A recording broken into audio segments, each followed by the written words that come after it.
The first piece of the third volume of 20 Studies on 20th Century Sounds is to be played inside the piano, an opportunity for the advanced student to experiment a little bit more about an instrument he or she already knows probably pretty well by now. First step, of course, is to open up the lid and take away the music rack, steps which I've explained in a previous video, and then we're going to mark the dampers with a little bit of sticky tape or a little bit of sticky paper or even a chalk, just so that we know how the inside of the piano works, and I also explained how to do that before.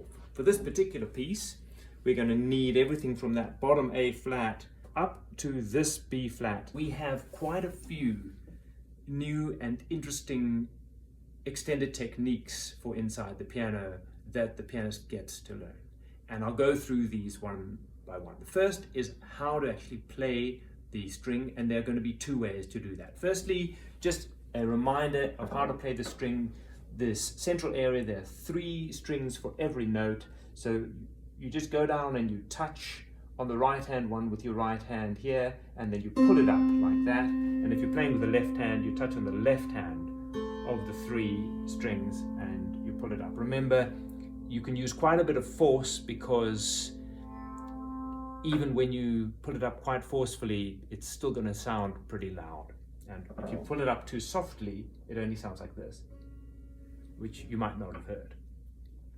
Now, that's the one way to do it, and there's another way. So just looking at what exactly I did there, I actually pulled it up with my pad. So the pad of my finger was the thing that was resting on the string. One could also do it with one's nail, and it's a much more louder sound and a very interesting difference. You can hear it's got a bit more bite to it. Be careful with the nail that you don't hold your finger too straight like this, because you might actually injure your nail. So I would put it a little bit to the side, and then I've got a really good technique for that. So that's fingernail and fingertip, and if anytime you see FT in the score, it's fingertip, FN is fingernail. Now let's go to the next interesting technique that the student is going to learn, and that's the technique of harmonics. The great thing about having all these strings here is if you touch the string halfway down its length and then you pluck that, you actually get a sound that's an octave above. The normal sound would be this, and now we have this. And it's even better if you actually play the string on the keys, because you get much more sound that way, and that's how it's going to work in this piece. Now, how to prepare for that? Let's start with what we do down here in the bass, where we will have 3 notes that we will need to prepare. And for the bass strings, it's kind of hard to reach all the way in there to get halfway. So we touch at 1/4 of the way for the bass strings, and what we get there then is 2 octaves above. So for this note here, that low D, if we touch it 1/4 way through, I've got the D just above middle C, so it's 2 octaves above where I am. Now, how to determine exactly where to put my finger? Because this area has copper wired strings, I'm a little bit dubious about marking them or putting sticky tape on them, because the copper doesn't really like that very much. In fact, some people would say that the copper don't even like the hand touching it, because you have a little bit of sweat on your fingers, and that gets in between these little copper wires, and that's not great for it. But we're doing this anyway.